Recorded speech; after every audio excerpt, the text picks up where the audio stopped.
तो फिल्म के शुरुआत में हमें एक बच्ची खून से लथपथ दिखाई जाती है। उसके नाक से लगातार खून निकल रहा था और अचानक वही खून वापस नाक में ही जाने लगता है और यहीं से यह कहानी सीधा पीछे की तरफ शिफ्ट कर दिया जाता है ताकि हमें यह दिखाया जा सके कि उस बच्ची के साथ आखिर हुआ क्या था। तो हजारों सालों पहले की बात चल रही है। इस जमीन के नीचे की दुनिया में एक प्यारी सी प्रिंसेस अपने परिवार के साथ खुशी से रहा करती थी। फिर एक दिन उसे जमीन के ऊपर वाले दुनिया के बारे में पता चला, जहां धूप हवा होती है और ऊपर की तरफ नीला आसमान होता है जो दिन और रात में अलग अलग तरह के रंग बदलता रहता है। उसके दिल में यह सारी चीजें देखने की चाहत बढ़ जाती है, लेकिन उसे कभी भी ऊपर जाने की इजाजत मिलती ही नहीं। लेकिन जब उसका चाहत हद से ज्यादा बढ़ गया तो उसने फैसला कर लिया कि वो किसी को भी बताए बगैर ऊपर जाएगी और आखिरकार उसने अपने सभी गार्ड्स को धोखा देते हुए उन सीढ़ियों तक पहुंच जाती है जहां से ऊपर जाने का रास्ता था। जैसे ही वो जमीन के करीब पहुंची, सूरज की तेज रोशनी उसकी आंखों से टकरा गई। इस रोशनी को वो बच्ची बर्दाश्त न कर सकी और उसकी आंखें अंधी हो गईं। लेकिन फिर भी वो ऊपर चली गई। ऊपर की दुनिया में जाने की वजह से वो बहुत ही जल्द बीमार पड़ गई और वहीं पर मर भी गई। यहाँ तक कि उसकी बॉडी को भी कोई लेने तक नहीं आया और उसकी पूरी बॉडी वहीं गल सड़ गई। उसके डैड यानी जमीन के अंदर का राजा जानते थे उनकी बेटी मर चुकी है, लेकिन अभी भी वो यह उम्मीद बनाए हुए थे कि एक ना एक दिन जरूर उनकी बेटी लौट कर आएगी, चाहे उसकी किसी और की शकल में क्यों ना हो। वो जरूर हमारे दुनिया में लौटेगी और वे अपनी आखिरी सांस तक उसका इंतजार करेंगे। यही सब देखते ही देखते काफी सारी सदियां ऐसे ही गुजर जाते हैं और हमें साल 1944 का टाइम में ओफेलिया नाम के एक लड़की को दिखाया जाता है जो अपनी मॉम के साथ अपने स्टेप डैड के घर जा रही थी। उसकी मॉम के प्रेग्नेंट होने की वजह से उसकी मॉम की तबीयत काफी ज्यादा ही खराब हो चुकी थी और इन्हें रास्ते में ही रुकना पड़ गया। टहलते हुए ओफेलिया के पैर से एक पत्थर टकराया जिसके ऊपर एक अजीब सा आंख बना हुआ था।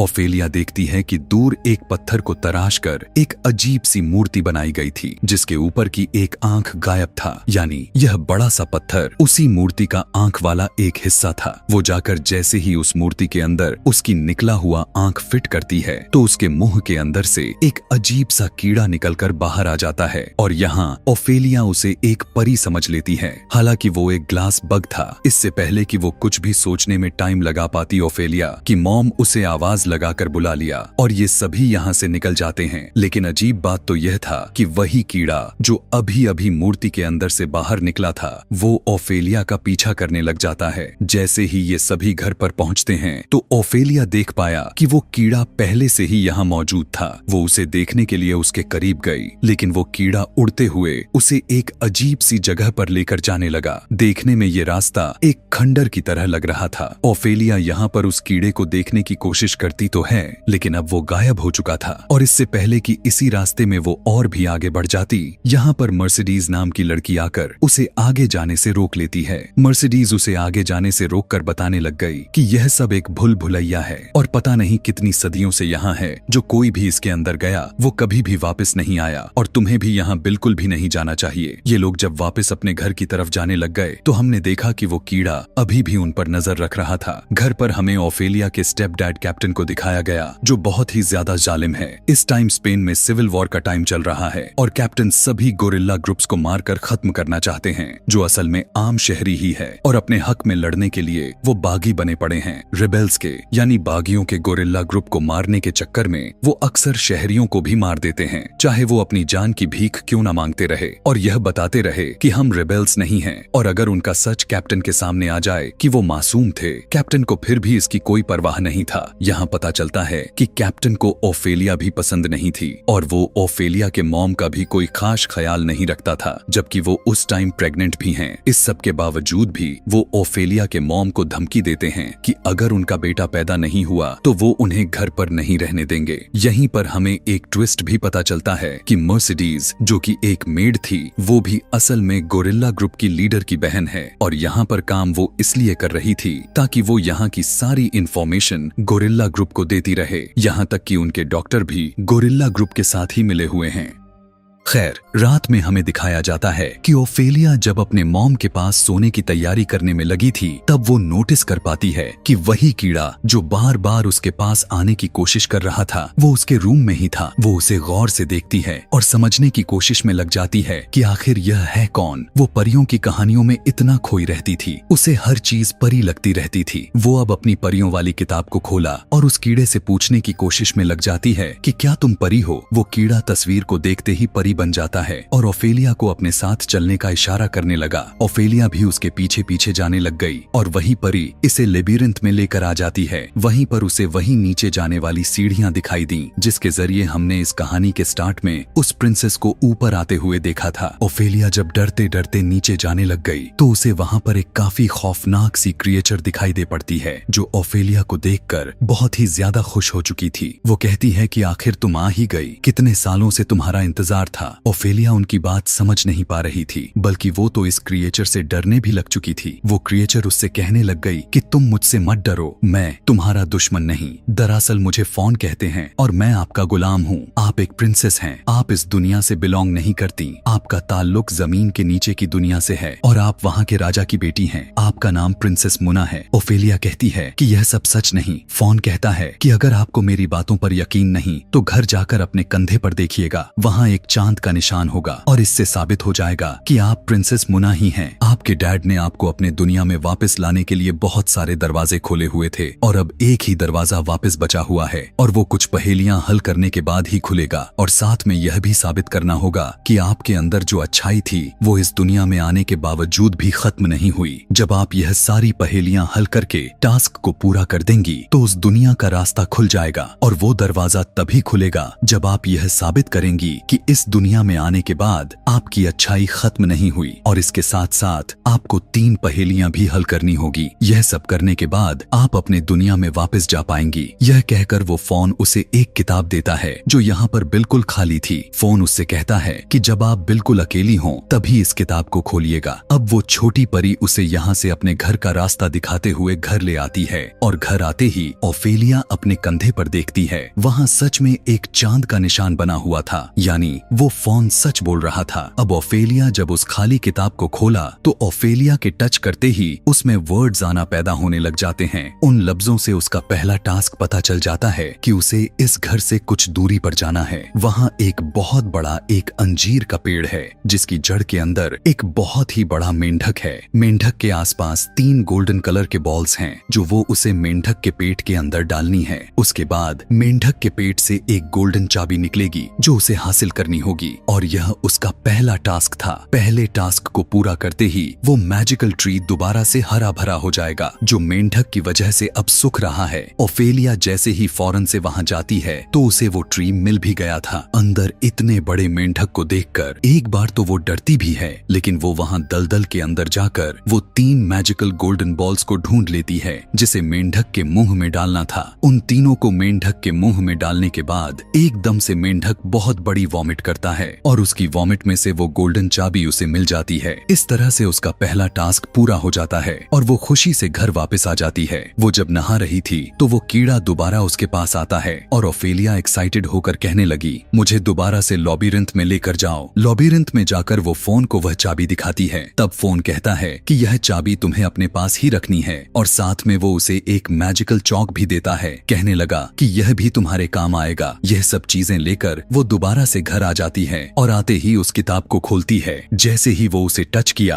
तो अब वहाँ कुछ भी उभरने की बजाय वहाँ खून ही खून आने लग चुका था। यह देखकर वो बहुत ही ज्यादा पैनिक हो गई और किताब को बंद कर दिया। ठीक उसी वक्त उसे अपनी मॉम के चिल्लाने की आवाज सुनाई दे पड़ी। उसने जाकर देखा तो उसकी मॉम की तबीयत बिगड़ चुकी थी और उन्हें बहुत ज्यादा ब्लीडिंग होने लग चुकी थी। ओफेलिया अपनी किताब को वहीं पर छोड़कर फौरन अपने डैड को बुलाने के लिए चली जाती है, लेकिन उसके डैड भी उसकी मॉम की तबीयत को सुनकर कोई भी ध्यान नहीं देते। ओफेलिया बेचारी अकेली यह सब कुछ कहाँ संभाल सकती थी। अपनी मॉम की बीमारी की वजह से वो बहुत ही ज्यादा परेशान हो जाती। इसी तरह से दिन गुजर जाते हैं और एक रात जब वो गहरी नींद में सो रही थी तो फोन उसके पास जाता है। वो गुस्सा कर रहा था कि अभी तक ओफेलिया ने अगले वाले टास्क को पूरा नहीं किया। वो बताती है कि मैं अपनी मॉम की तबीयत की वजह से बहुत ज्यादा परेशान हूँ। तब फोन भी उसे बताता है कि वो बात तो ठीक है, लेकिन हम भी ज्यादा इंतजार नहीं कर सकते हैं क्योंकि पूरे चांद की रात आने वाली है और उसी रात को वो दरवाजा खुल पाएगा।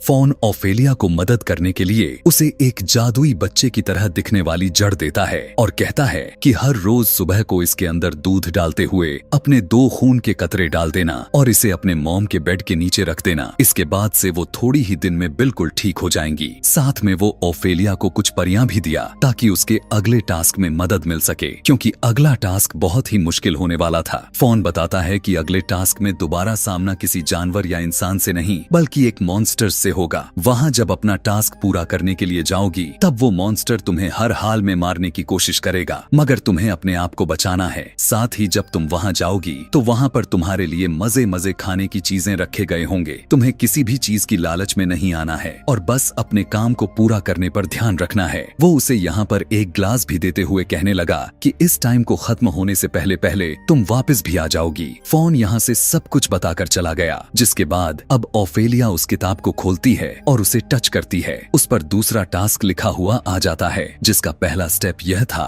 कि उसके पास मौजूद मैजिकल चॉक से उसे अपने घर की किसी भी दीवार पर दरवाजा बनाना था। जैसे ही वो दरवाजा बनाती है तो वहाँ पर एक पोर्टल खुल गया जो कि किसी दूसरे दुनिया का था, या कहे कि उसी मॉन्स्टर वाली दुनिया का पोर्टल था। ओफेलिया जब उस दुनिया के अंदर जाती है तो देखती है कि एक बहुत बड़े डाइनिंग टेबल के पीछे एक मॉन्स्टर बैठा हुआ है, जिसका मुंह एक खाल से कवर हो चुका था। नाक की जगह 2 सुराख हैं, उसके मुंह के जगह भी एक कट लगा हुआ है, जबकि उसकी आंखें दिखाई नहीं दे रही थी, बल्कि उसकी आंखें नीचे प्लेट पर पड़ी हुई हैं। मॉन्स्टर इस टाइम सोने में बिजी था। ओफेलिया उसकी आंखें उठाकर देखने लग गईं। यह सब बहुत ही ज्यादा क्रिपी हो चुका था। ओफेलिया इस सारी चीजों को चेक ही कर रही थी कि तभी यहाँ पर मौजूद परियों ने उसे कहा कि तुम्हें यह सब नहीं देखना, तुम्हें अपने टास्क को पूरा करना है। वो उसे यहाँ पर बने हुए 3 छोटे छोटे दरवाजों की तरफ लेकर जाती हैं और बताने लग गई कि इनमें से एक दरवाजे में अपनी उस मेंढक वाले चाबी लगाओ। ओफेलिया जैसे ही अपने उस चाबी से उस छोटे से दरवाजे को खोलती है तो अंदर से उसे एक डेकर मिलता है, एक खंजर मिलता है जो कि सोने का था। इन चीजों को लेकर वो यहाँ से जाने ही वाली थी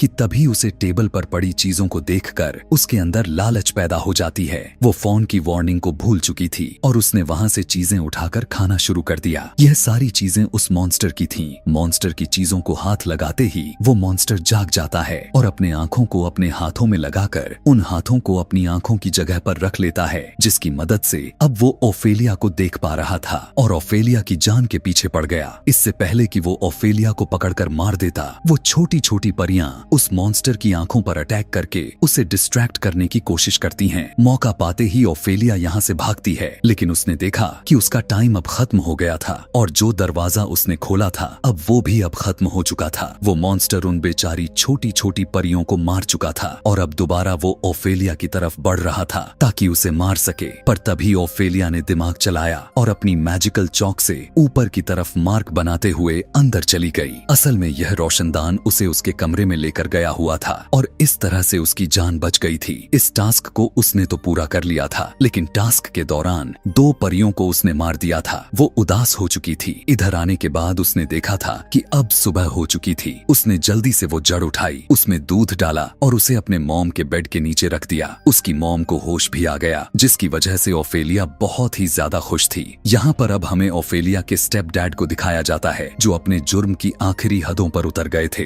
गांव वालों को उन्होंने उनकी खाने पीने की चीजें और उनकी दवाइयां बंद कर दी थीं, ताकि ये लोग मजबूर होकर गोरिल्ला ग्रुप्स का पता बता दें। और जब इन लोगों के पास खाना नहीं होगा तो ये लोग खाना गोरिल्ला ग्रुप्स को भी नहीं दे पाएंगे और इस तरह से आधे से ज्यादा गोरिल्ला ग्रुप्स के रिबेल्स यानी बागी भूख के मारे ही मर जाएंगे और इनका काम आसान हो जाएगा। ऐसे ही करते करते कुछ दिन गुजर जाते हैं और सारे शहरी बहुत ही ज्यादा परेशान हो जाते हैं। इसी दौरान वही गोरिल्ला ग्रुप्स एक बहुत ही बुरी चाल चलते हैं और यहाँ पर आने वाली मालगाड़ी को बॉम्ब से तबाह कर देते हैं। और अब जो उन बागियों ने किया था, कैप्टन उन्हें छोड़ने वाले नहीं थे। उस टाइम जब ये लोग वापस अपने ठिकाने पर आते हैं तो आकर इन्हें एक और शॉक्ड ये लगता है कि रेबेल्स इनका सारा माल गोदाम से चुरा कर ले गए थे। वो ये वही सप्लाईज थी जो यहाँ के शहरियों की रोकी गई थी।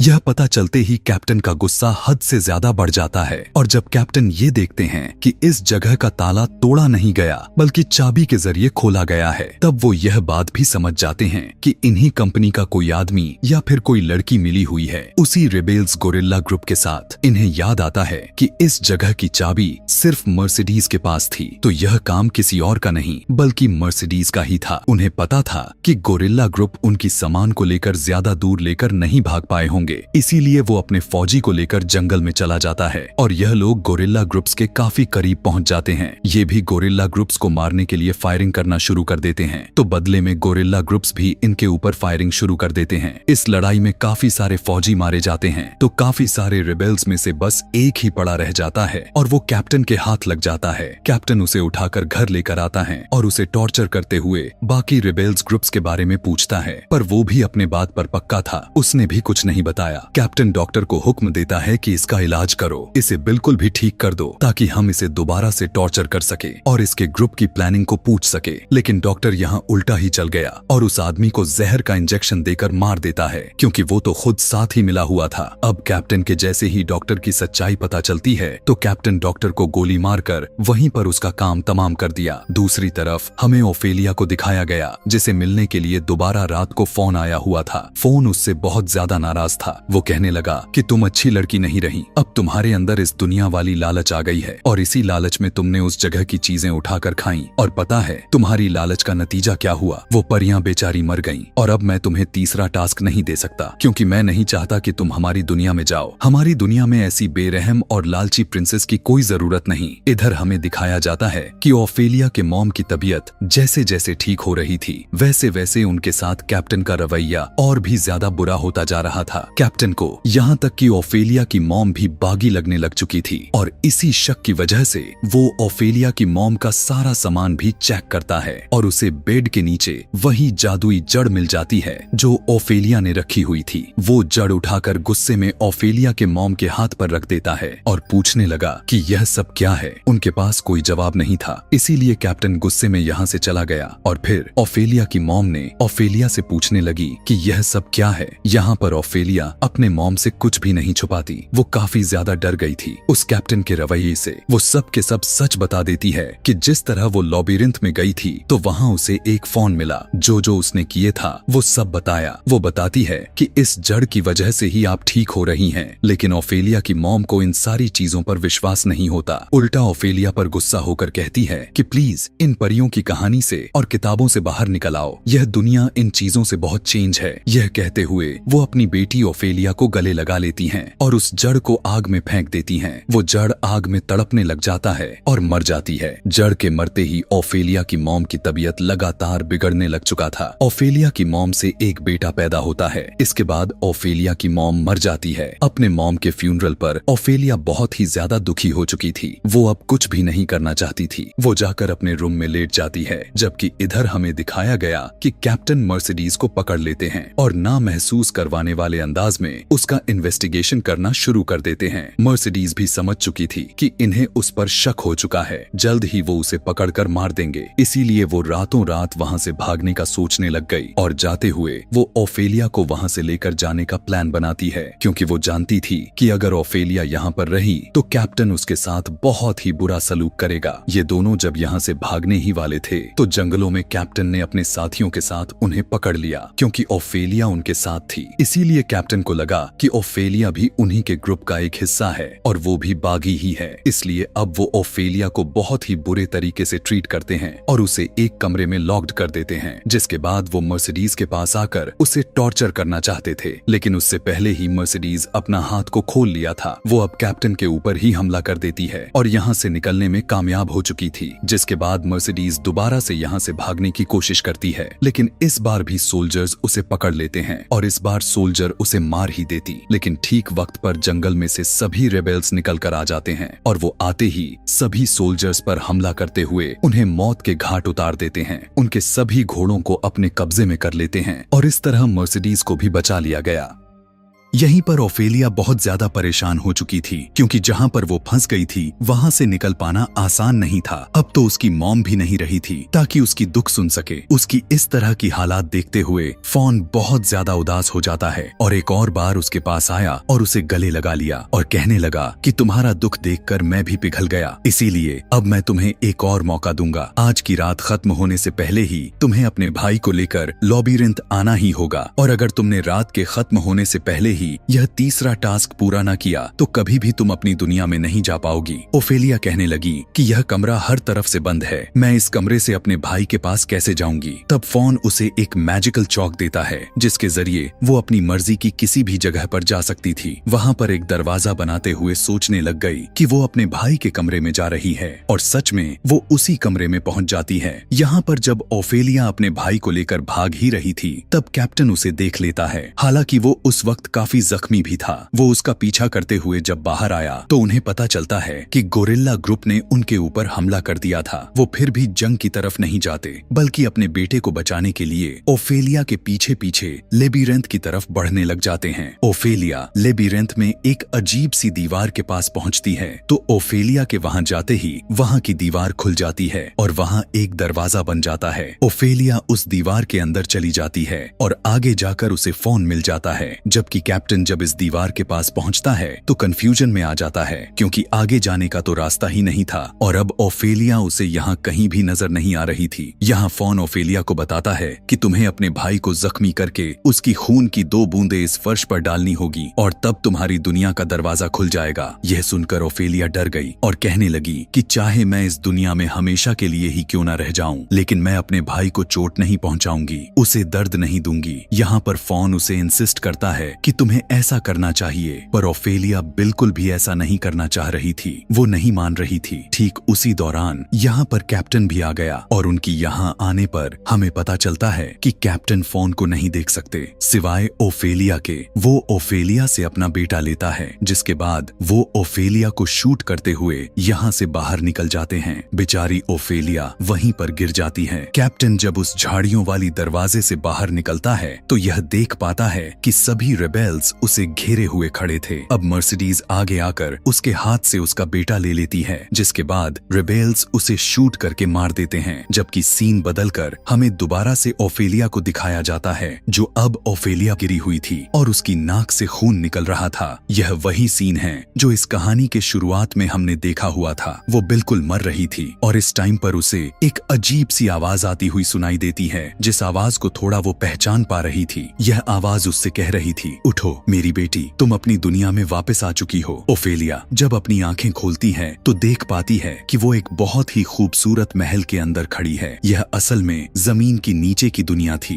फाइनली वो अपनी ही दुनिया में वापस आ चुकी थी। वो हैरान थी कि वो तीसरा टास्क को पूरा किए बगैर इस दुनिया में कैसे आ गई। तब उसके डैड यानी किंग उसे बताते हैं कि तीसरा टास्क असल में तुम्हारा इम्तिहान था। हम चेक करना चाह रहे थे कि तुम्हारे दिल में उस दुनिया का जुल्म तो नहीं आ गया, इसीलिए हमने तुम्हारे भाई को जख्मी करने का तुम्हें टास्क दिया, लेकिन तुमने अपने भाई को नुकसान पहुंचाने से बेहतर अपनी जान देना समझा। इससे साबित हो गया कि तुम रहम दिल थी और इस तरह से तुम्हारा टास्क पूरा हुआ और तुम अपनी दुनिया में वापस आ पाई। और अगर इस टाइम फोन की बात मानकर अपने भाई को नुकसान पहुंचा देती तो वो कभी भी इस दुनिया में ना आ पाती। ओफेलिया की इस दुनिया में वापस आने की वजह से यहाँ पर जश्न स्टार्ट हो जाता है और ओफेलिया की सारी याददाश्त भी वापस आ जाती है। जबकि असल दुनिया में दिखाया जाता है कि वहाँ पर ओफेलिया की डेड बॉडी पड़ी हुई थी। मर्सिडीज उस डेड बॉडी के पास बैठी हुई बहुत ज्यादा उदास थी, क्योंकि उसे ओफेलिया से अपनी बहन की तरह ही प्यार हो चुका था। वो उसके मरने पर बहुत ज्यादा दुखी थी, पर वो तो नहीं जानती थी कि ओफेलिया असल में मरी नहीं है, वो बस अपनी दुनिया में चली गई है। और इस तरह से दिखाते हुए ही यह पूरा कहानी यहीं पर खत्म हो जाती है। ऐसे ही और भी मूवी एक्सप्लेनेशन वीडियोस देखने के लिए कमेंट में नेक्स्ट लिखना ना भूलें। Thanks for watching.